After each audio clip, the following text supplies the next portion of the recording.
hit buckets. What's going on, guys? Welcome back to another edition of the show. What are we talking about today? Well, of course, we're talking about the Chris Paul trade to the Houston Rockets from the LA Clippers. There's nothing else to talk about. This is huge news. Let's jump right into it. All right, so in this trade, what went down? Well, first of all, Chris Paul opted into his contract with the Los Angeles Clippers. Now, some people may be wondering, why did he opt in if he was going to get traded?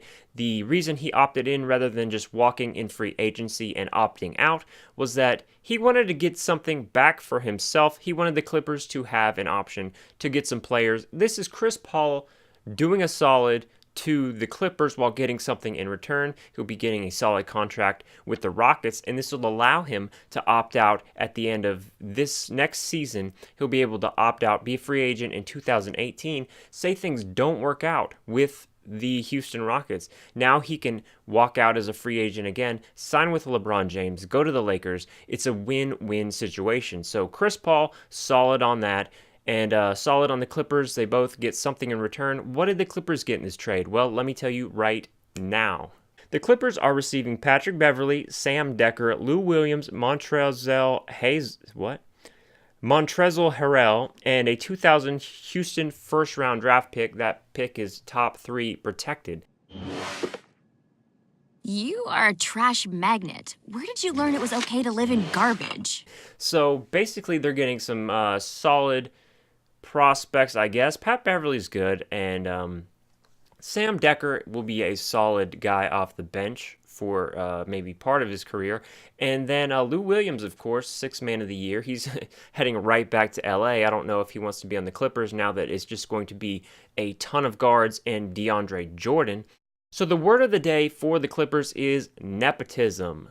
For those of you who don't know what nepotism is, that is when somebody gives you specific beneficial treatment because of your relation to them. And in this case, the relation is Doc Rivers' son is Austin Rivers, and Chris Paul did not like the fact that Doc Rivers treated Austin Rivers better than he treated the rest of the team. Sources have even said that Chris Paul hated Doc Rivers. And, those are strong words, but really, if Chris Paul could see, if the team can sense that he's being treated worse than the coach's son, of course he's going to dislike him. But do you know what the icing on the cake is? The icing on the cake is a trade that could have taken place last season. Rumor has it that last year, the Clippers had the option to trade with the New York Knicks for Carmelo Anthony and Sasha Vujacic, and they would only have to give up Jamal Crawford, Paul Pierce, and Austin Rivers.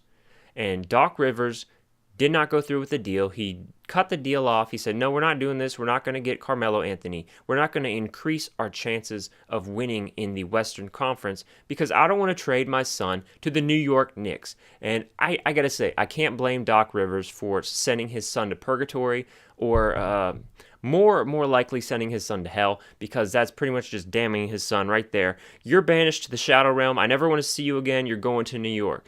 So I want to give you some information straight from the horse's mouth.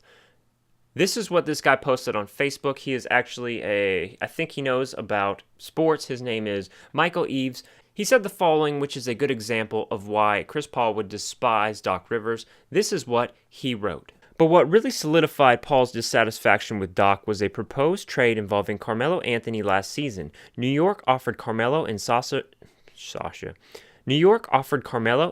Vujacic to the Clippers in exchange for Jamal Crawford, Paul Pierce, and Austin Rivers, a deal in which Rivers ultimately said no. That event led to Paul feeling that keeping his son on the roster was more important to Doc than improving the team, so ultimately Paul lost both trust and faith in Doc. As one league executive put it, Chris Paul despises Doc. There you have it. He hates Doc, never wants to see his face again. He said, "Vamos," he's out. So Jerry West has only been with the Clippers organization for like a week, and he's already making moves. He's playing the game of life. This is Jumanji in the NBA. It's not going to get any crazier than this. If you roll 2 or 8, you will be stuck in the jungle, and you must wait. And the jungle is pretty much any team in New York. If you roll those numbers, you're screwed for the next at least 10 years. Moving on to the Chris Paul story. So let's look at the reactions around the NBA today on the Chris Paul saga. Yeah, this is a very interesting point of view. Yes, I agree with that. That is quite the interesting perspective. Yeah, you know what you're saying, that's definitely a great perspective. I'm glad that you were sharing it with. You know what? No, I don't agree with that. I don't agree with that. This reaction is it's too much. You need to quit, delete your account. You're wrong. And Coach Mike D'Antoni has said the more point guards on the floor, the better. So I can expect a lot of 3 and no D this year. Expect a lot of chucking. And, you think bringing Chris Paul to the Rockets would mean more defense, less threes. But you know what? Mike D'Antoni likes to break you. So I want to talk about real quick what this means for the Rockets going on in the future and what this means for the Clippers. First, I want to say Blake Griffin. What does this mean for Blake Griffin? We don't really know, but right now you would think that the Blakers are going to try to dump Blake Griffin, or more so, Blake Griffin is going to try to dump the Clippers. Because why would Blake ever want to play with... Well, he played with Jamal Crawford, and you can't get much worse than that. But why would Blake ever want to play with Sam Decker? Why would he want to play with Lou Williams? Why would he want these crappy guards when he just had one of the best guards in the NBA? Luckily, I have an interview scheduled with Blake. He's going to be on the show soon. We're going to talk about where he's going. He's probably going to break the news on the show. Stay tuned. Next, what does this mean for the Rockets organization in the future?